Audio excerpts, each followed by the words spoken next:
Welcome to the Personal Development Mastery Podcast. I am 𝘁rep𝗲𝗄𝗲 and my mission is to inspire you to grow, stand out, and take action towards the next level of your life. I interview leaders, authors, successful entrepreneurs, spiritual teachers, exceptional people who will inspire you to improve your life. Tune in for 2 episodes each week and make sure you subscribe to get them as soon as they are released. In today's episode, my guest is Dr. John Demartini. Dr. Demartini is a world-renowned specialist in human behavior, a researcher, author, and global educator. He has been a public speaker for nearly 50 years and he empowers people from all walks of life by sharing his knowledge on personal development and financial wellness. He has studied over 30,000 books across all academic disciplines and he has synthesized and shares the wisdom of the ages, both on stage and online. He was one of the featured experts in the book and documentary The Secret, and in the field of personal development, he has created numerous programs, seminars, and revolutionary techniques such as the Demartini method and the Demartini value determination process. In our podcast conversation, we focused on the greatest of virtues, gratitude, and the gratitude effect. Dr. John Demartini, welcome to Personal Development Mastery Podcast. I'm honored and grateful to have this conversation with you today. Thank you very much for having me on. I appreciate it. I'm looking forward to it. So am I, and I would like to focus this conversation today, out of all the topics that we could discuss about, I'd like to focus on gratitude and the gratitude effect.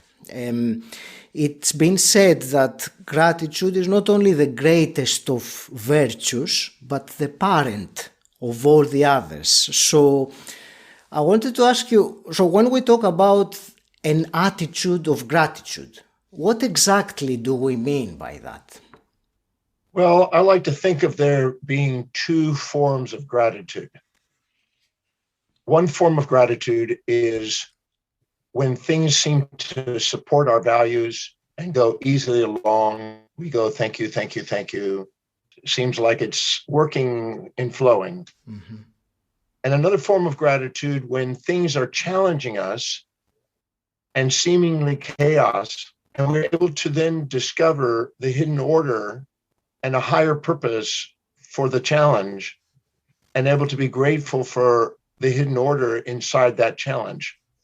That one's a more deeply profound form of gratitude, sometimes called grace. And that's when you're able to see the magnificence in the challenge and actually still be grateful because now you see how it's serving. I always say that everything is on the way, not in the way. Whether things are supportive or challenging, they're helping us become masters and authentic and guiding us to something of our heart. So true gratitude is when you can see the hidden order in the apparent chaos. And a superficial gratitude is when seemingly things go our way. It's easy to do it under one. Mm-hmm. It's more depth and more empowering when we can do it under the challenge. Mm-hmm. Is it a perspective? It is a perspective of life, of course, the way that we take the time to appreciate the things. And I will come back to what you said about the being grateful of the challenging situations, because that is it's more powerful and more difficult, of course. But apart from a perspective of life, of appreciation of these things, is it something else? Is it a vibration? Is it something that, what I'm trying to get, if possible, is some kind of a definition of what do we mean by the attitude of gratitude? And I hope my question makes sense. Again, there's 2 forms of gratitude. We have in our brain layers of the brain. Mm-hmm. And in the frontal cortex, we have the executive center, which is sometimes called the gratitude center. Mm-hmm.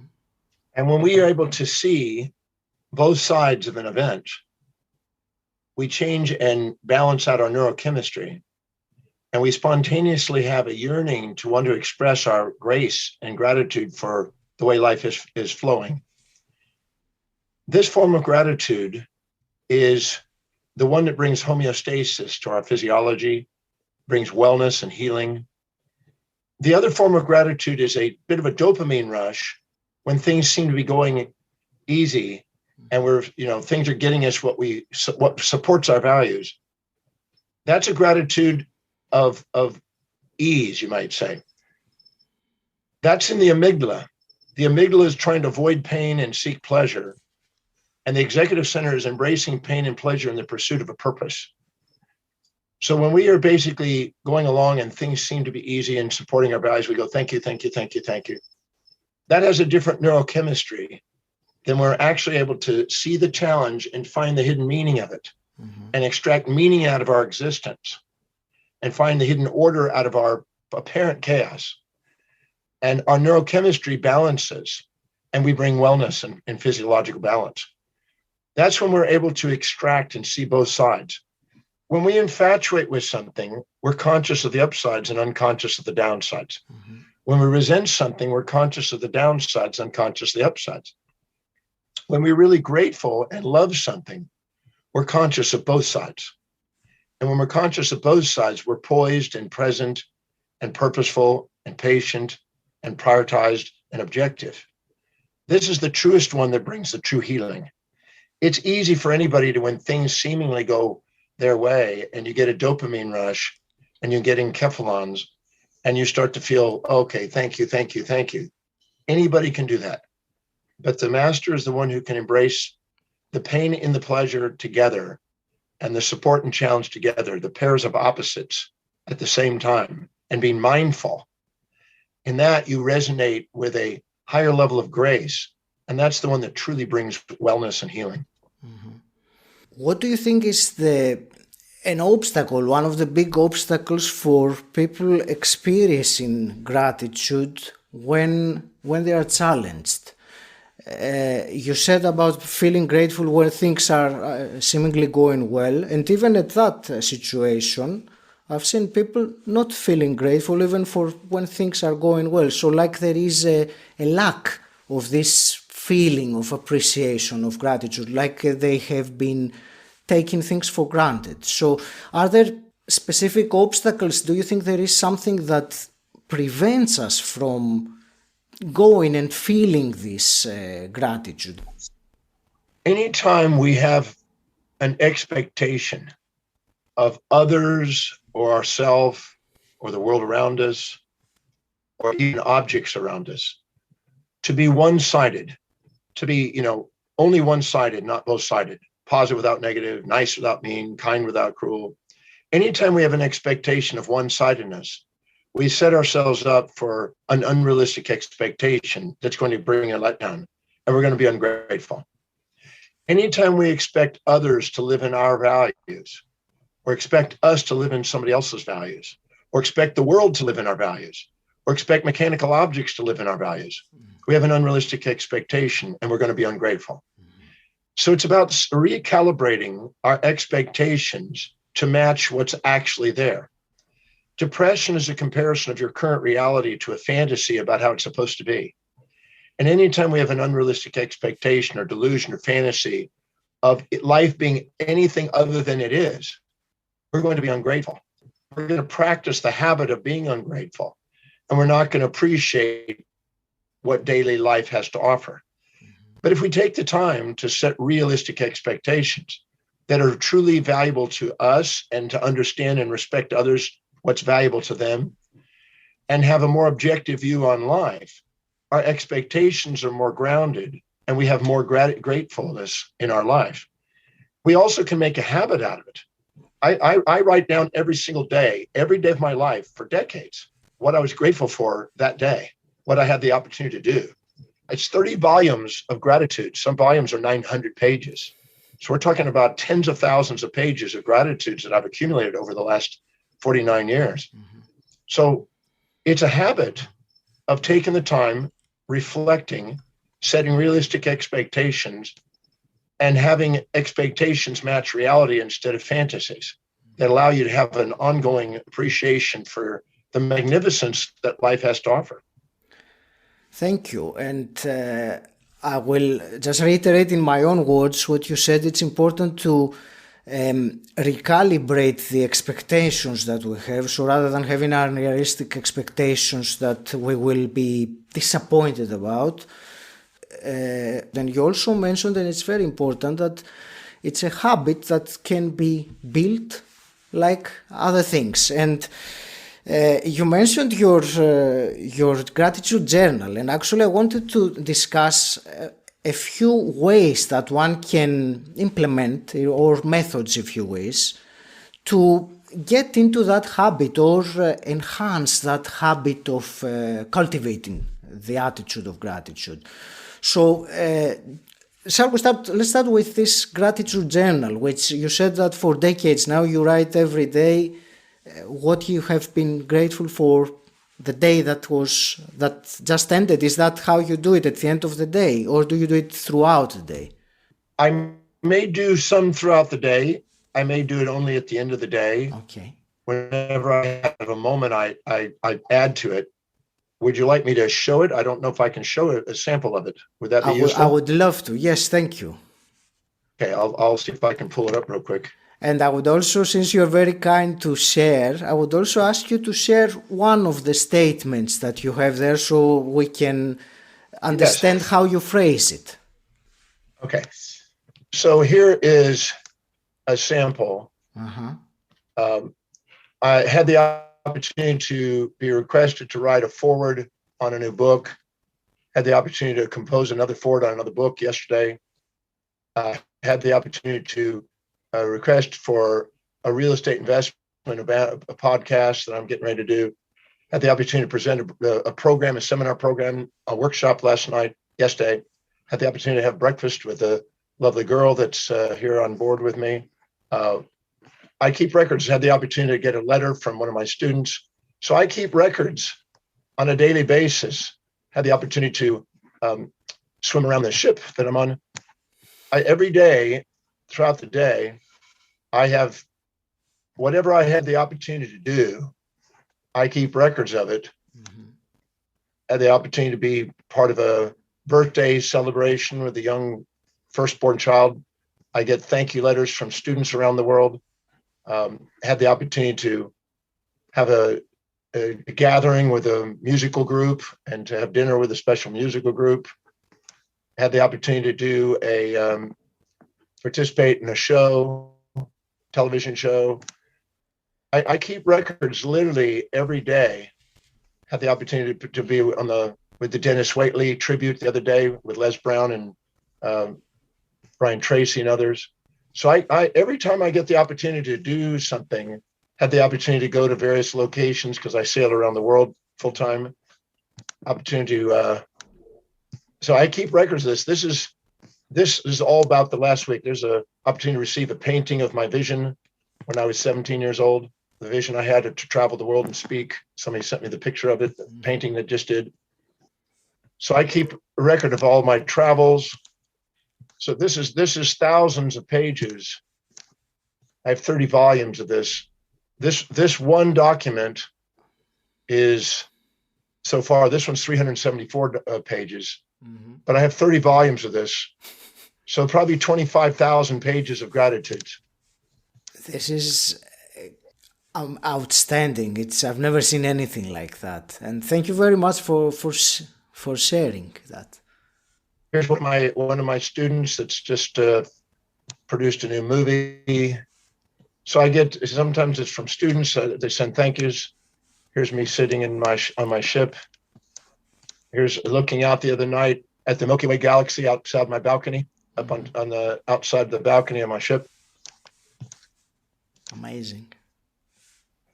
So I keep records of everything. All the celebrities I get to interact with, all the Nobel Prize winners I get to meet and have discussions with, all the places I go. So I keep record of it. There's the ship I live on. That's in Malaga. When I was in Malaga recently. So I constantly, every day, do this. And like I say, it's probably 25,000 pages of gratitude. There are two questions that come to mind looking at this, and thank you again for sharing that. I think it's valuable to see and get inspired by it. One is, I suppose you go back and reread it from time to time. Do you do that often? I'm just curious about that. Sometimes I read them. I may go through a period of time where I'm not, but I just document. I document what I'm grateful for. My mother told me when I was a young boy that those that are grateful for what they have, they get more to be grateful for.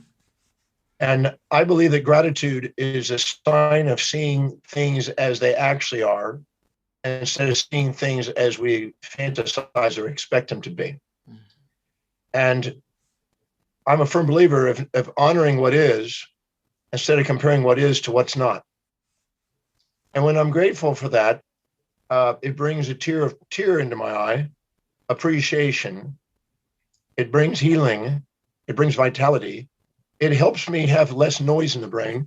It helps me be more authentic and sustainable in communication with my communications and transactions in business. Allows me to have more of appreciation, which I believe wealth comes from appreciation, not depreciation. Allows the relationships to be enhanced. It allows me to be a greater social influencer. It helps my body be more vital, and it is an attitude of inspiration. So I'm a firm believer of documenting what inspired you each day. There's always something you can be grateful for. And I believe that we have control over our perceptions, decisions, and actions. And if we can prioritize our actions and live by what's highest in priority at all times and delegate lower priority things, we increase the gratitude attitude. So I don't do anything but teach, research, and write. Everything else is taken care of for me. I haven't cooked since I was 24. I haven't driven a car in 32 years. I have my own captain. I have, cooks and chefs and people and a concierge. I have everything other than research, write, and teaching. Teaching is my main focus. I delegate to other people who are specialists, who love doing that, who are grateful to do that. So I surround myself with people that are inspired to do what they love doing, so I can do what I love doing, which increases the gratitude, which then allows you to document that. And so prioritizing your daily actions is one of the secrets of gratitude, because you're more objective and you set more grounded reality expectations. When you're manic, you set too big of goals in too short a time frame. When you're depressed, you tend to set too small of goals in too long a time frame. And your subjective bias distorts reality, and you're not in tune with what's actually there. But when you're living by highest values and you're objective, which means neutral, you set realistic expectations, your heart rate variability goes up, you have resilience and adaptability, and you have more profound appreciation for the magnificence of daily life.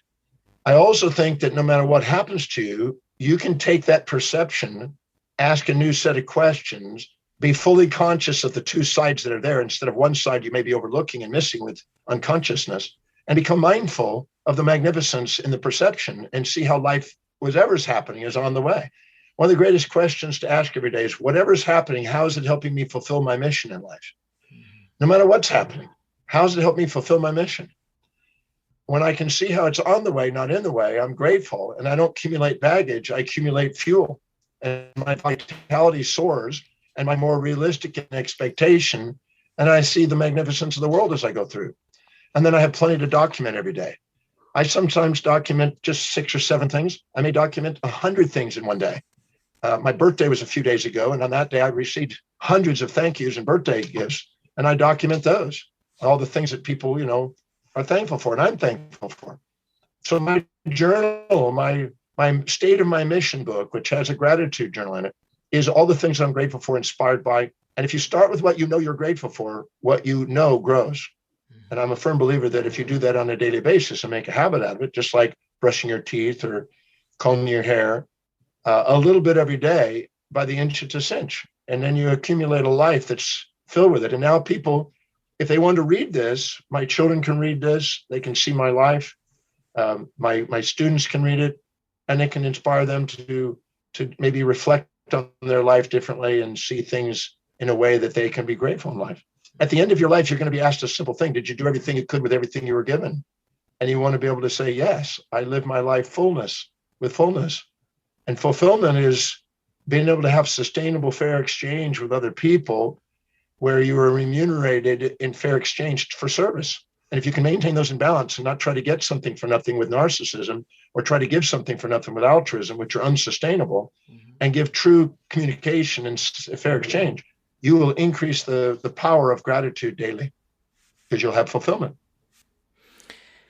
When we write on the gratitude journal, apart from the act of writing, which obviously allows us to express or think and express what we are grateful for, how important do you think it is to have a specific mental state while are you doing that? Or is it just enough to write it, or do you need to feel it while you are writing it? You don't want to write anything that's not true. You don't just write something that just to write.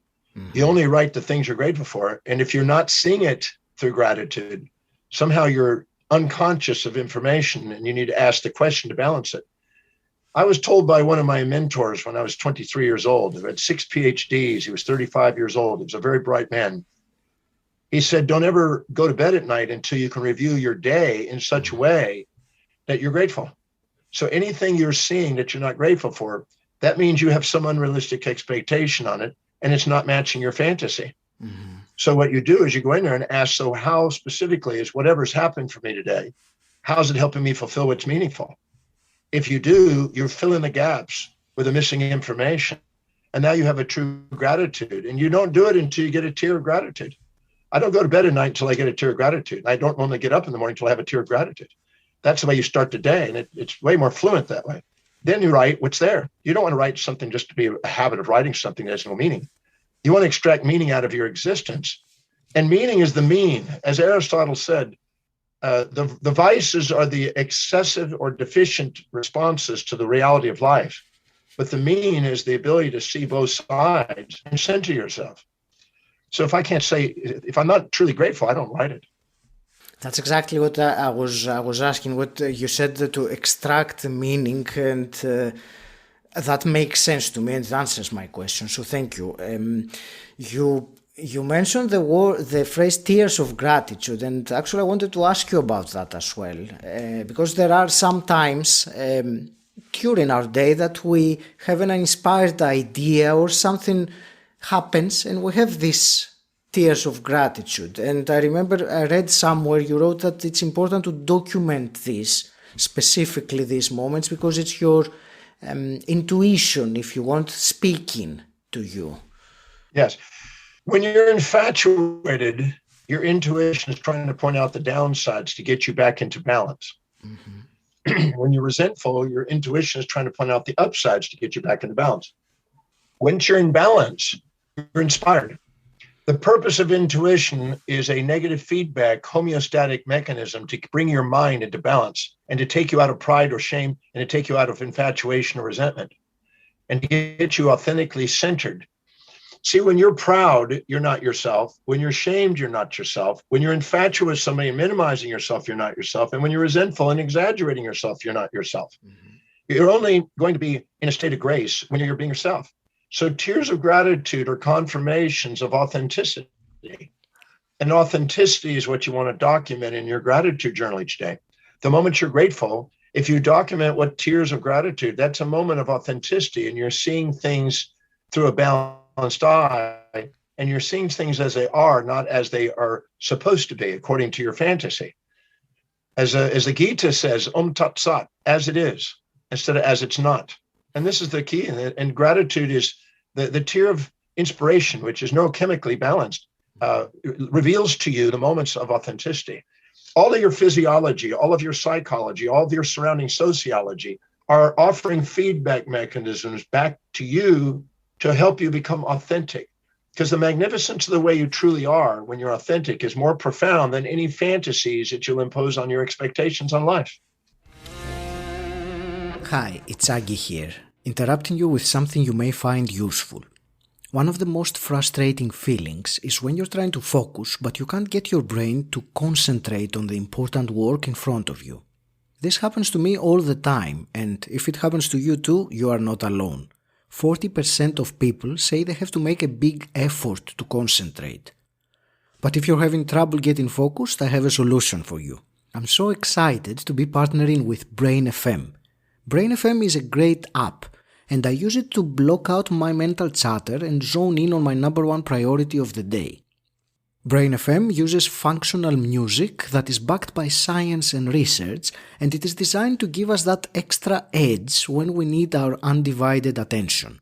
And they also have relaxation, meditation, and deep sleep modules that help you unwind and recharge. So if you want to be able to place your full attention exclusively in the activity you choose, whether that's meaningful work or relaxing or getting high quality sleep, right now, as my podcast listener, you get 20% off Brain FM subscription at brain.fm/Aggie. That's an amazing deal for such a useful app. Thousands of people have given 5-star reviews to Brain FM. Find out why? brain.fm/Aggie. I would also like to ask you about the importance of using affirmations as a tool or as a method to enhance our appreciation or as a gratitude. So I would like to hear your thoughts on empowering language that we share with ourselves. Well, the word affirmation comes from the root to make firm in one's mind, the experience of firmness in one's mind. And whenever you have emotions that are polarized, you have uncertainties and unfirmness.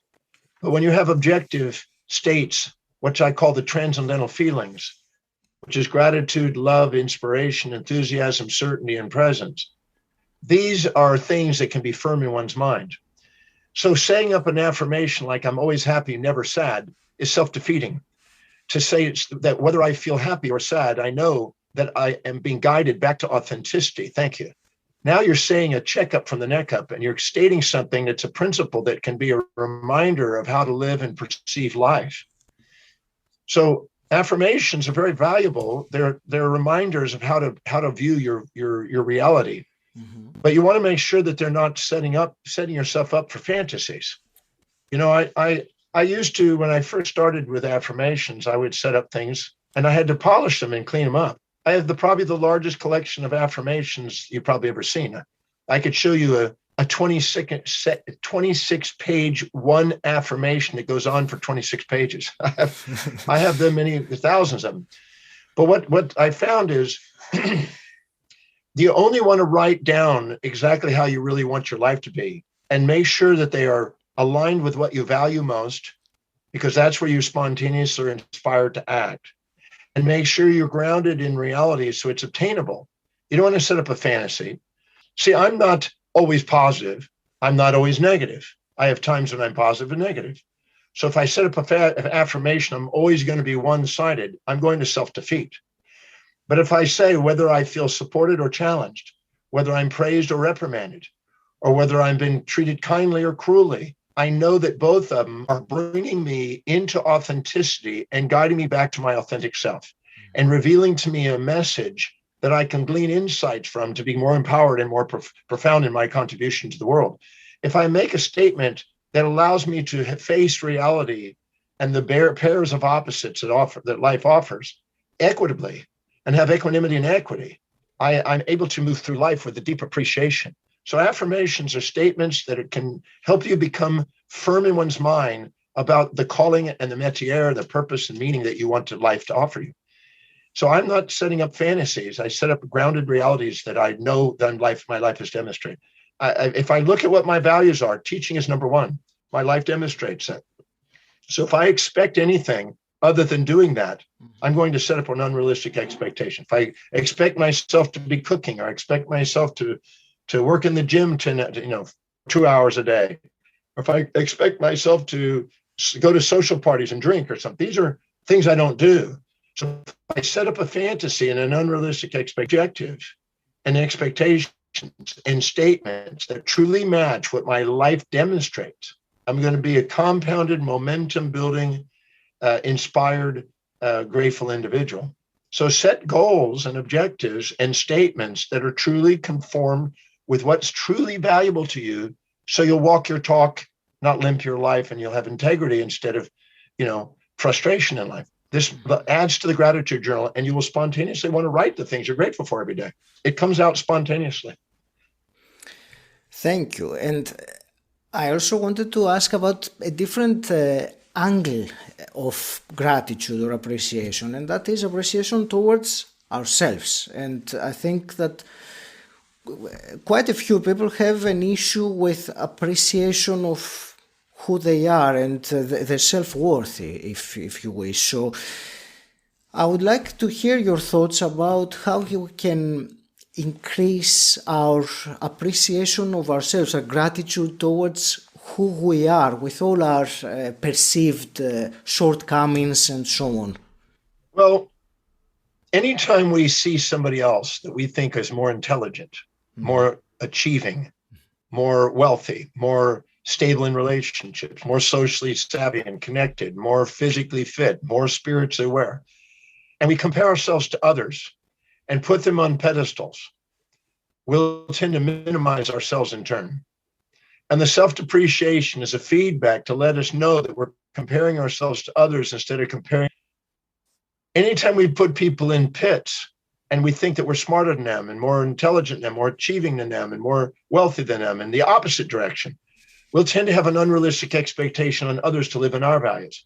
Anytime we expect to live in other people's values or expect others to live in our values, we're going to have self-defeating futility, and we're going to have an ingratitude attitude.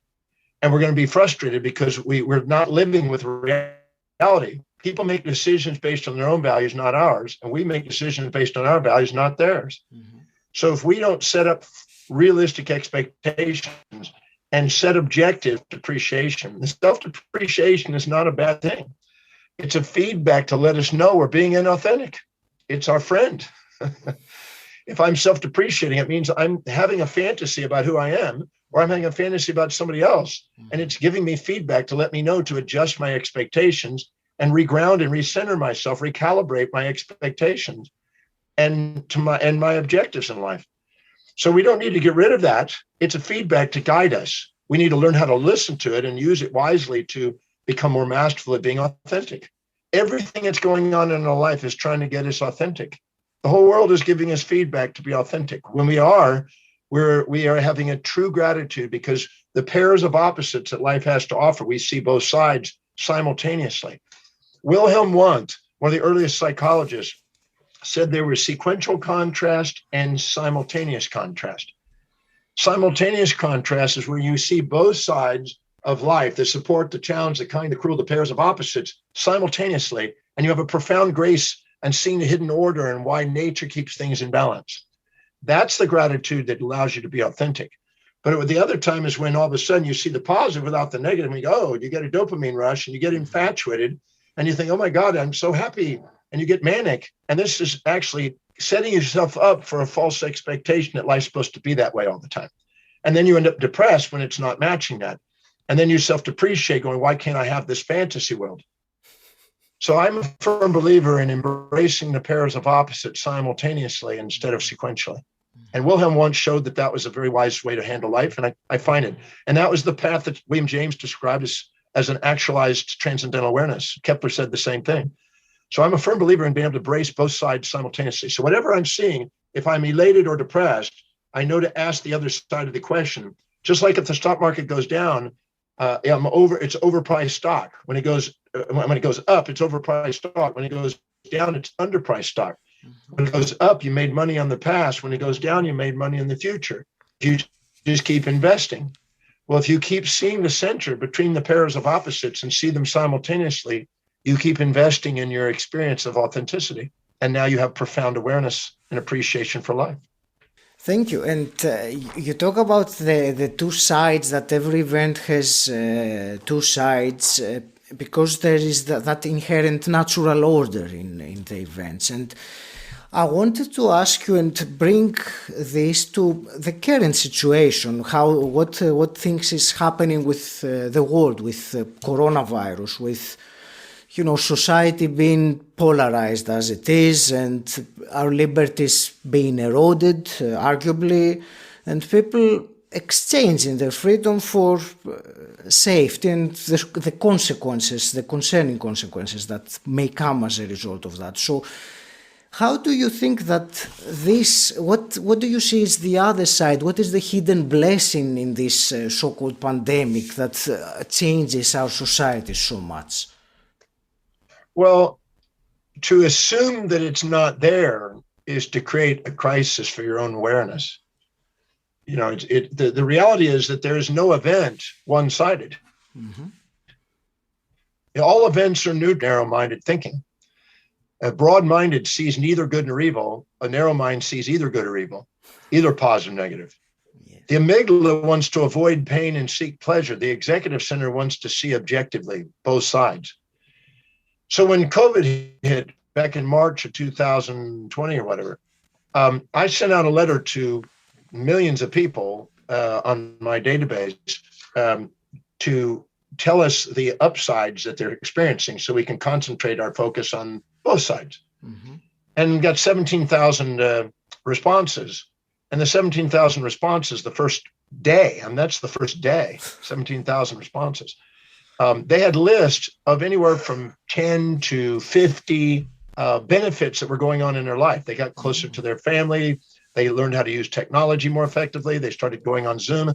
They started to appreciate priorities. They started to realize that things that they were doing were not necessary. And they started to connect with people in different ways. They started writing all the best things out of it. In my situation, because I traveled speaking extensively, now I'm traveling on Zoom and I'm able to live on my ship around the world and do programs around the world. I wrote down the list, I took in their list, and it was thousands. So there's absolutely no reason to see it as a setback. There's none. It's simply you're choosing to buy into the subjectively biased, extremist social media and television, regular media's sensationalism that polarizes things to grab attention. Because anything you infatuate with or resent occupies space and time in your mind. So the more they polarize it, the more you watch TV. But the more you synthesize it, the more profoundly grateful you are. Because COVID does not bring drawbacks without benefits. There's no such thing as a one-sided world. So I'm a firm believer of just taking the time to be conscious of both sides. And it will start with the questions you ask. The quality of your life is based on the quality of the questions you ask. If you have asked questions to see the opposite side of what you're seeing and you center yourself, you will be grateful again. So COVID is not a cause of anything. It's your interpretation. You're responsible for your perceptions, not COVID.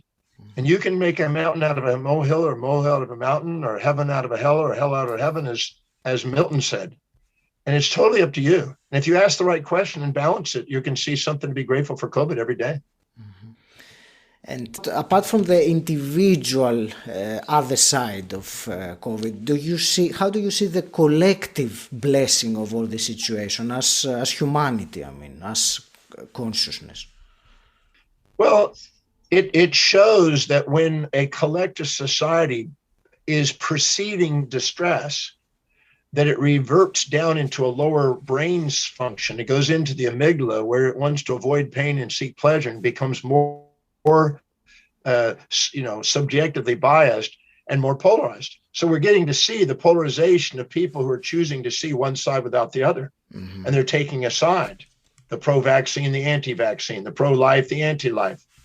These pairs of opposites, which are given rise to in chaos theory to the law of heuristic escalation, which is the balance of opposites, are demonstrating still the pairs of opposites that are always balanced. If you look, all you got to do is look. But if you choose to take a side, you're going to create an opposite side to oppose. Anytime you take a position, you create an opposition. Anytime you transcend the position, you get to see that there's nothing but a balancing act going on. So the broader your perspective, the more transcendent you look down at the game, you see it's in order. There's a hidden order to it. It's not there's no out of orderness, but it's just the choice of what you perceive. So it's about asking the right question. And I'm absolutely certain that a collective society, if it's led by a wise leader, the wise leader will help people ask the question to help them center themselves and see the order inside that and not take people into polarity. Otherwise, there's going to be the polarity. The polarity is still balanced. Regardless of how extreme the polarity is, it's still balanced. And if you take the time to show that and reveal that, you can calm down the society and help them see that there's two sides. If you take a side and you say you're right and you make somebody wrong, you're going to create a clash. If you're addicted to being right and addicted to being proud and addicted to being, only one-sided, your side, you're going to guarantee the equal and opposite position coming in to humble you. Mm-hmm. So that's foolishness. Wisdom is saying that you're not here to be right. You're here to love. You're here to love. You're not here to put people on pedestals or pits. You're here to put them in your heart. You can't be authentic. If you put people up and minimize yourself to them, you're not authentic. If you put people down and you exaggerate yourself, you're not authentic. But if you put them in your heart and get to be yourself, you appreciate it for who they are. How are you going to be loved for who you are when you're not being who you are? Not possible. Mm-hmm. So stop the putting people on pedestals and pits and put them in your heart and watch what life does. It's quite magnificent. Mm-hmm. There is no such thing as a one-sided person. There is no good or evil person. There's a human being with two sides. If you see one side, you're going to label them. You see the other side, you're going to label them the other way. When Trump killed Soleimani in Iran, the general, the people in Iran mourned. 5 million people came out and mourned his grief because he was a hero to them. Mm-hmm. He saw him as a terrorist in America, right? So it's a misperception of them being a hero, and there's a misperception of being a terrorist.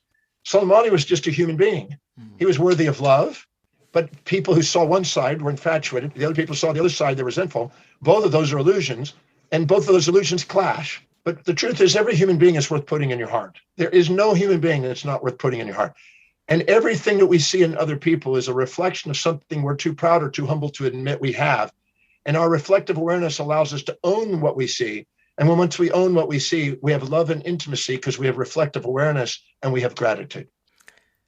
Thank you so much for explaining it in such a way and saying that we're here to love rather than anything else. And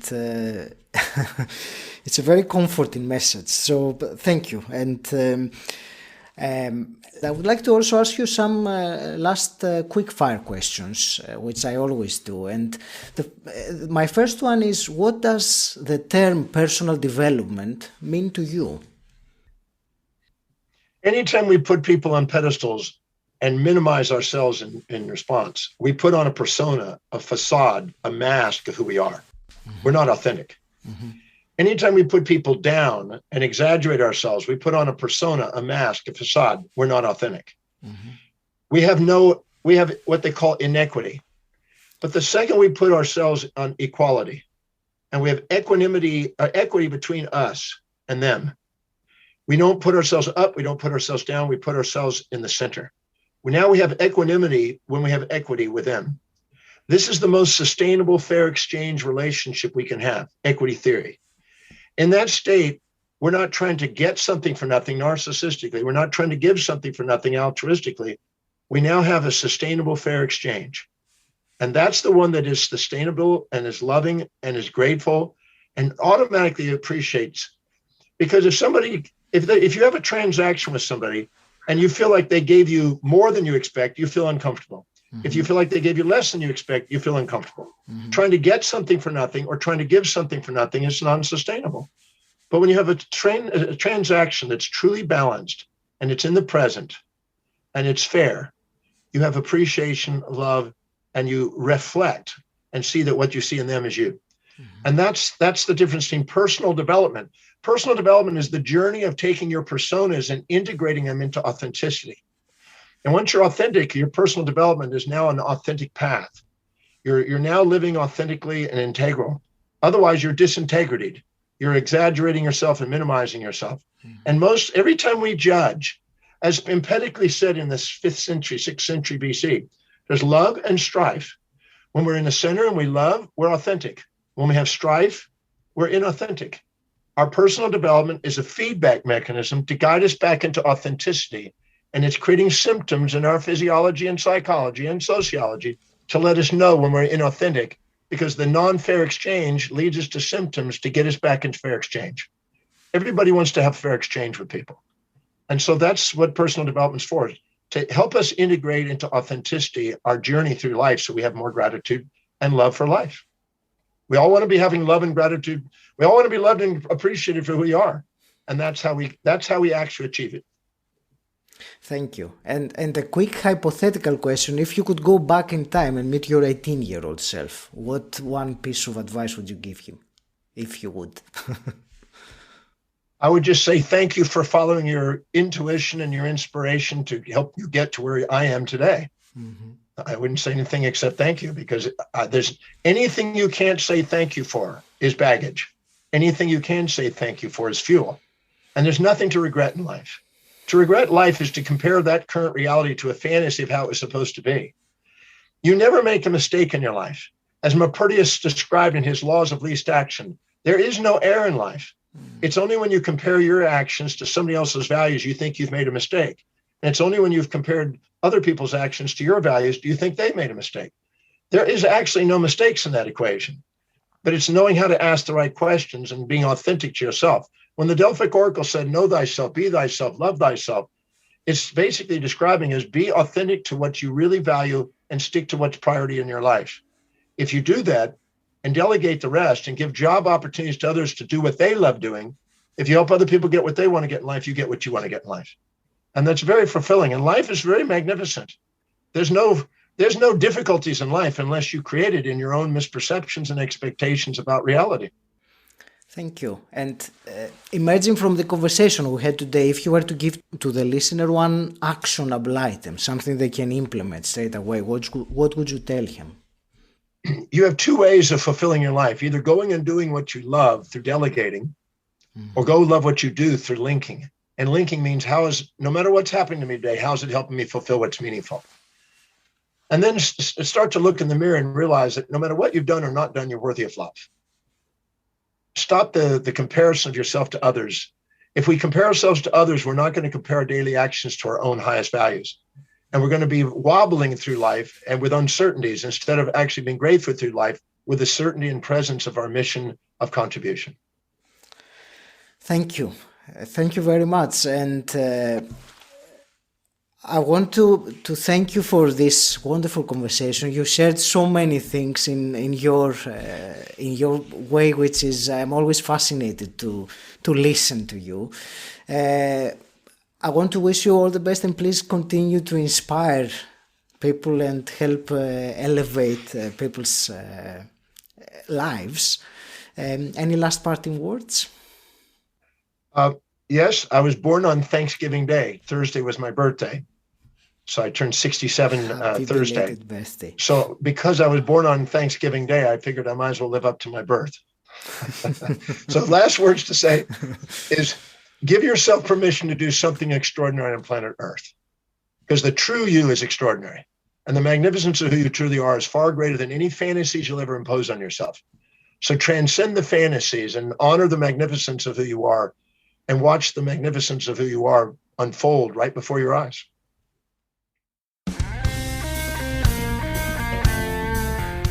I hope you enjoyed listening. If you have, please share this episode with someone who you think will benefit from it. If you want to know more about what I do, visit my website 𝘁McCarthy.com. And until next time, stand out, don't fit in,